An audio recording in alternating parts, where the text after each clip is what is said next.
My bones are tired. My time on this earth is measured in seasons now, not years. Before I pass on, I need to share something with you, the most crucial lesson I've learned in 9 decades of living. It's a lesson that society has twisted. It's something your mama taught you. It's what your friends believe. And I'm telling you straight, it's the very reason anxiety is strangling your heart right now. Last week, my granddaughter, she's just 26, came and sat at the foot of my bed.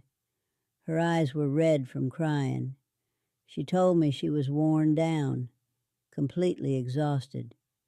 She said she'd been giving up her own ambitions, her peace of mind, her whole young life just to keep the family satisfied and proud.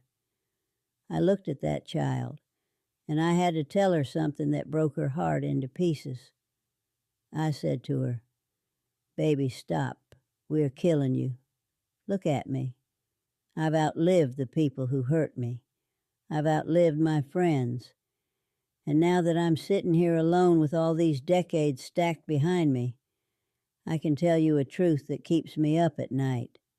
The deepest wounds I carry, the choices I regret that wake me up at 3 a.m., they didn't come from my enemies.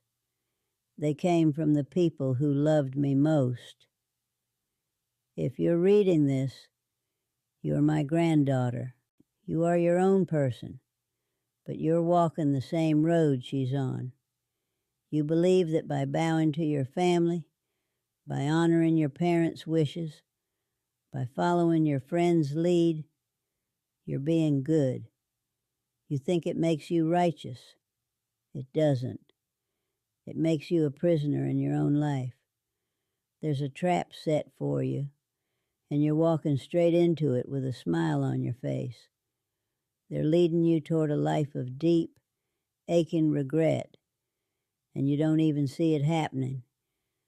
I'm going to tell you how this trap works, and I'm going to tell you the one hard choice you need to make tonight to break free from it. You can close this and walk away right now. You can pretend you didn't read this. But I'm telling you the truth. In 60 years, you'll wake up in a bed like mine, and you'll realize you gave your whole life away to live somebody else's story. So sit down, listen.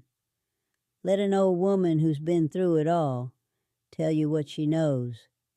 When you're young, you're hungry for answers. Everything feels confusing. The weight of responsibility is crushing. So you turn to the people closest to you. You look to your mama, your daddy, your siblings, your best friends.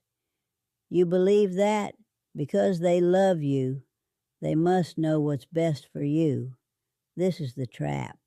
This is the beautiful lie that traps you in your 20s. You mistake love for wisdom. You think blood relation means you're destined for the same path. Let me tell you about when I was 27 years old. I had a hunger in my soul that wouldn't quiet down.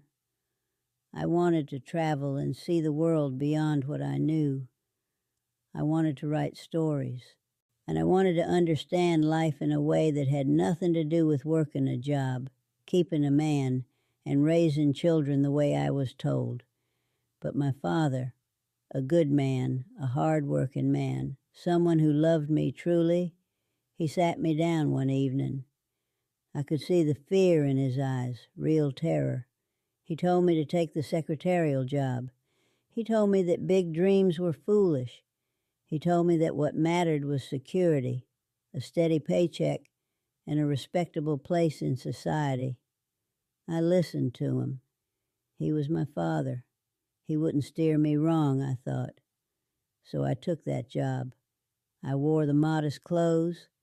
I buried that fire inside me that wanted to burn bright. It took me 30 years to understand something that shattered me. My father wasn't giving me guidance based on what I could become. He was giving me guidance based on his own terrors. Yes, he'd grown up with nothing. He knew what it felt like to go hungry. He knew the cold that seeps into your bones when you're broke. When he looked at me, he didn't see my potential. He saw his own nightmares playing out. He was trying to save me from the suffering he'd lived through. When I say trust no one, not even your family, this is what I mean. Your family cannot be the architects of your life. They're looking at you through the foggy glass of their own sorrow, their own failures, their own unhealed wounds. When your mother pushes you toward a certain type of partner, she's speaking from her own heartbreak. When your brother dismisses your business idea with laughter, he's speaking from his own fear. When your aunties tell you to settle down and stop being too much, they're projecting their own compromises onto you. They will cut your wings and call it protection. You listen to them because it feels safe, because it's easier to let someone else make the hard choices. It's easier to fail while following their path than to fail while chasing what your spirit is calling you to do. If you follow their road and stumble, you can blame them. But regret is lonely. It's just you and your own heart at 3 a.m. When you're old like me, lying in bed staring at the ceiling, your parents will be gone. Your friends will have their own families, their own problems. You'll be alone with the ghost of who you could have been if you'd been brave enough to listen to yourself instead of them. You're letting broken, frightened people guide the ship of your life. That's not wisdom. That's surrender. Man, there's a moment in everyone's life when everything shifts. For me, it happened when I was in my late 40s. It was late November, the sky gray and heavy. I was sitting in a hospital waiting room. My closest friend, a woman I'd known since we were girls, who I'd shared every secret with, whose family was like my own, she'd betrayed me. Not for money or gain, but for her own pride. She talked about me to others to protect her reputation. She'd made me look bad to make herself look good. I was devastated. I thought I knew her soul. I'd trusted her with my deepest truths. As I sat there in that cold waiting room, something shifted inside me. People are just people. We walk around thinking our friends are saints. We expect our partners to read our minds. We think our family is an unshakable foundation, but they're not. They're fragile. They're self-protective. They're tired. They're fighting battles inside their own minds that you know nothing about. Why was I so angry at my friend? Was it because she acted like a frightened, imperfect human being? Or was it because I demanded she be perfect so I could feel safe? I'd made her carry a weight she was never meant to carry. I'd asked her to be flawless so I could rest easy. This is what you need to understand if you want to make it through the next 60 years without drowning in regret. You have to think like the ancient wise ones did. They understood something beautiful and heartbreaking. The only thing that truly belongs to you in this world is your own mind. Everything else is temporary. Your loved ones, your friendships, your good name, your possessions. Any of it can be taken by sickness, by betrayal, as by someone changing their mind, or simply by time passing. If your contentment depends on your family getting you, understanding you, you will suffer. If your inner peace depends on your friends never letting you down, you will live in fear. If your worth depends on your parents being proud of you, you will never be free. I stopped waiting for other people to save me. I stopped looking to them as my moral compass or my guide. I realized that my own peace had to be a fortress, and I had to be the only one with the key. When you stop needing other people to be perfect, something strange happens. You finally give them permission to be human, and that's when you can actually love them. Real love, not desperate, needy love. Real love. If you want to live the next 60 years without the weight of deep regret crushing you, guess you have to carve these truths into your bones. Love is not the same thing as competence. Someone can love you with their whole heart and still give you advice that will ruin your life. Love is a feeling. It's not a skill. It's not knowledge. Your family loves you. I don't doubt that. But do they understand the world you're living in? Do they understand how your particular mind works? Do they know the specific pain you carry in your chest? No, they don't. So don't follow the guidance of people who've never walked the path you're trying to walk, no matter how much they love you. Love is beautiful for comfort, but it's a terrible map for direction. Your own inner voice is wiser than you know. It's quiet, buried under all the noise of anxious relatives and expectations. Learn to listen to that quiet voice. Trust it. The people are not statues. They change. The man you marry at 25 is not the same man you'll face at 50. The best friend you have right now will be a completely different person in 10 years. Different body, different mind, different spirit. We trust people thinking they're fixed, permanent. They're not. They're rivers. You can't step in the same river twice. Life will bend them. Tragedy will harden them. Success might make them proud and distant. Sickness might turn them bitter. If you trust that someone will always be exactly who they are today, you're setting yourself up for heartbreak that will shatter you. Expect that they'll change, and prepare yourself to change right along with them. Don't tie your boat to a cloud. Never hand your happiness to another person. You're anxious right now because you've given the keys to your joy to other people. You think, if my mama's proud of me, then I'll be happy. You think, if I find the right love, I'll feel whole. You think, if my family approves, then I can breathe. This is the great mistake. You're abdicating your own power. You're handing your emotional kingdom to tired, distracted, imperfect people. Don't do this.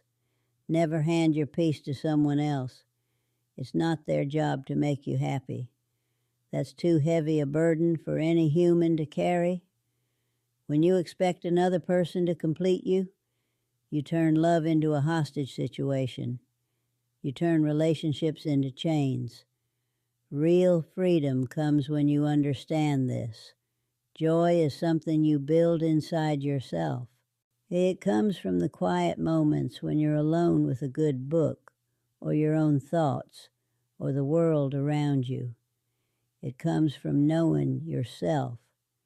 When you stop depending on others to make you feel whole, you become unbreakable. So what's the answer? How do you escape this trap? You have to build something inside yourself. Marcus Aurelius, a man who carried the weight of empires on his shoulders, he wrote about this. He called it your inner fortress. It's a place inside your mind where you're calm, you're strong, you're absolutely clear about who you are. You have to build this fortress.